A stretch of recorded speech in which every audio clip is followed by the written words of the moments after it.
Well, listeners, today here in our studio we have Ambassador Lambert Grijns from the Dutch Embassy in Jakarta, and today we will talk about the festivity, the biggest international festivity for the football sports, and the joy that the people around the world can feel, especially here in Indonesia.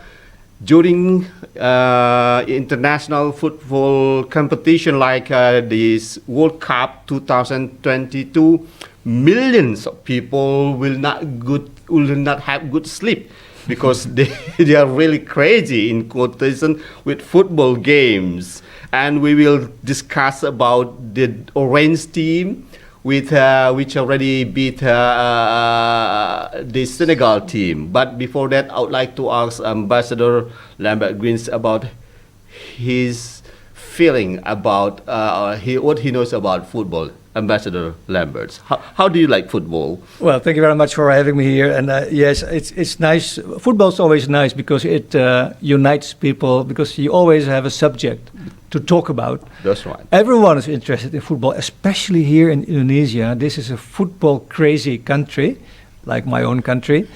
And it's nice to see that here, even in Indonesia, many people know more about Oranje, about the Dutch team, for instance, than in the Netherlands. So it's a great place to be and talk about football, especially now these weeks with the World Championship going on. Okay. Since the Dutch or the Orange team beat in the first round Senegal 2-0 or 2-0, how do you feel about this? I was so relieved, because it is Senegal is the champion of Africa. It's a good team, and it's a good team too, right? It's not normal, not just we are going to win. No, it was really a tough match. Actually, we didn't play very well, but okay, we made it. Look at what happened to Argentina last night. They lost against Saudi Arabia. So it can happen. Good teams do not always win. So I was happy with this first match. Everyone was nervous. You could see it. I think the Dutch team was also quite nervous, but they made it, and with a little bit of luck, and then they had a very good start, and that gives such a strong motivation and encouragement to the team to play better in the second match. Okay, after the success in the first round, beating Senegal, so what is your prediction or expectations for the next match? The Orange will next match will be Ecuador. Yes. I think we like playing against Latino teams, Latin American teams. Open game. They like to attack. I think that's the kind of game with the Dutch people or the Dutch teams also like to play. So I hope it will be a fair match. Ecuador can be they can be strong, so we need to be very careful. But of course,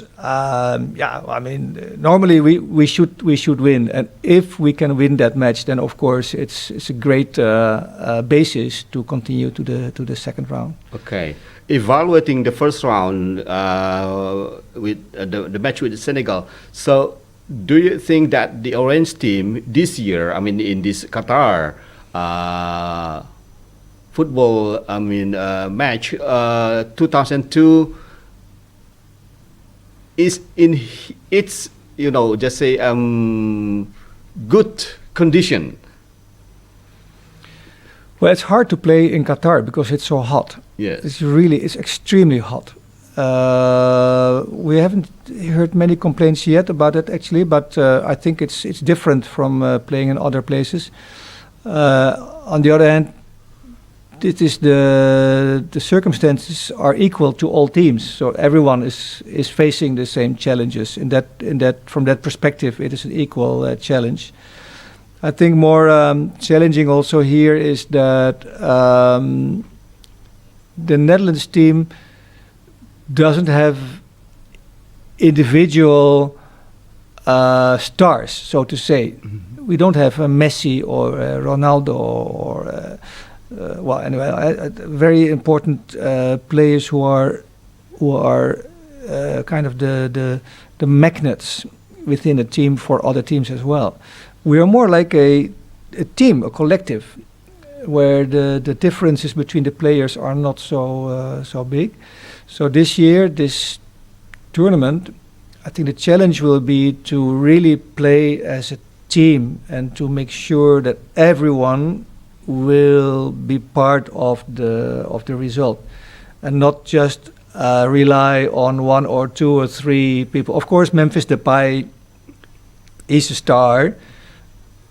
On the other hand, he hasn't been performing as well as some other stars. So we need to be modest as well in terms of expectations towards individual players. Okay. So more important, I think, this year is the team and the collective. Collective. Yeah. Team.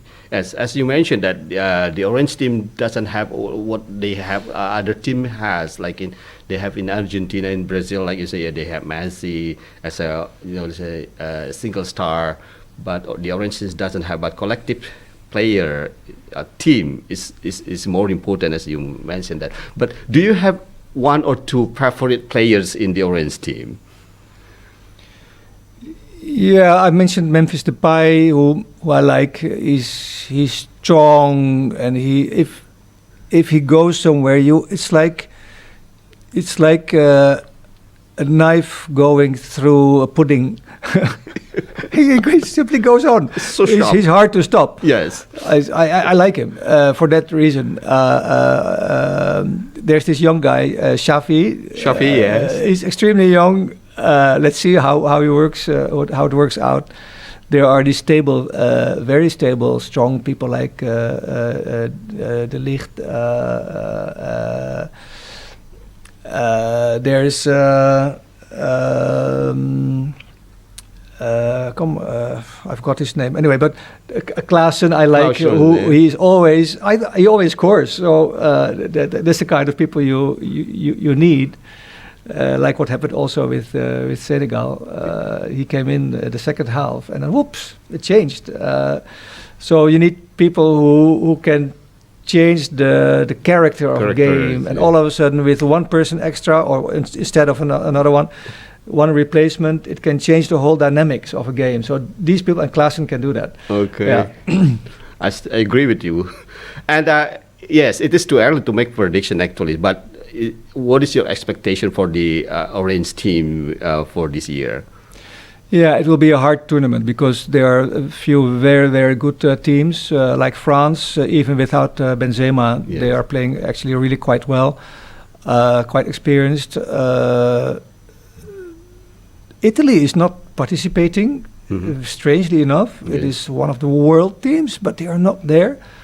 So we have to count our blessings that we can participate. 4 years ago, we were not there. Yes.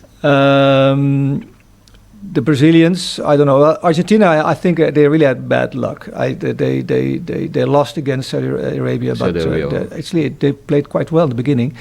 Brazil, we haven't seen yet much, but let's see. And well, Spain, yeah, yes, always good. The Germans, Germany, the Germans always dangerous until the very end. We know that. Defensor. Yeah, yeah. But I think so, because if the Netherlands can keep its head cool and yes, make use of its collective power, I think then we can really. With his trainer, Louis van Gaal, the coach, he's well known for his original and quite creative way of how should I say, of assessing a situation, like he also did with Senegal, the second part, and that's really a strong argument which you have as in Netherlands. So yeah, I'm pretty optimistic. Okay. Yeah. One short question: since the Dutch team or the orange team is already there in the World Cup, so. And you know how crazy the Indonesian people about watching football. Yes. So do you have a plan to make what we call here in Indonesia nonton bareng? Yeah, the Dutch embassy here in Jakarta to organize nonton bareng, watching together football in the embassy or whatever, but organized by the Dutch embassy while the Dutch or the orange team playing. Yes, I agree with you. Indonesians are crazy when it comes to football, and it's lovely to see after the match with Senegal as well, people going out on the street and on the motorbike carrying flags, and really, really wonderful. So please keep on doing that and help supporting the Dutch team. This Friday, the match against Ecuador, Yes. there will be an event organized by the KNVB, the Dutch Football Association, like the PSSE, but the Dutch one. They organize it in GBK in Senayan. So if you're interested and you want to join together, go there. You have to buy a ticket, but it won't be that expensive, and then you can go there together and watch the game, the Netherlands versus Ecuador. And of course, if we will pass to the next round, let's see what's happening. I mean, I can't predict, but of course we like a good party, and if there's a reason to throw a good party, we will certainly do. Okay, just let our listeners know about this event that they have been watching together. Yeah, nonton bareng in the Istora Senayan Jakarta on Friday. Yeah. While the Dutch play Ecuador. So yeah, if you are the Dutch or the Orange team fanatic supporters, please come there and watch this game. Yeah. Thank you. You can go to the Instagram page of KNVB. I think it's Oranje_Indonesia. Oranje_Indonesia. At Insta. Yeah. Okay. May I have one short question more? Because you already talk about PSSE, our football organization. So what do you think about the Indonesian football today? Well, there are quite a few Dutch players in the Indonesian football competition. That's it. Why does a Dutch player go to Indonesia? Because it is an attractive competition, right? I mean, you can also play in the Netherlands or play in Belgium or no. These guys, they go to Indonesia. So they do this because Indonesia has very attractive competition. And why is it attractive? First of all, because of the people, the supporters, and the atmosphere. People love football, really. This is such a wonderful place to play as a professional. Secondly, I think Indonesia's football is growing, is developing very, very fast. I hope maybe in the next tournament Indonesia can as well participate. You deserve it. You're a big country, a lot of talent. Indonesians are very good in sports, very, very talented people. So I think, yes, sooner or later Indonesia will really get up to that level. And maybe in 4 years' time we can have the same discussion, but then about the Indonesian team. Thank you very much. Thank you very much. Well, listener, that was my short conversation, my very interesting conversation with the ambassador of the Dutch here in Indonesia, Mr. Lambert Grijns. Thank you very much. May Dutch team, the Orange team, get its success in this Qatar World Cup. Thank you very much, Pak. Terima kasih. Ya. Terima kasih atas waktunya. Ya, sama-sama, Pak.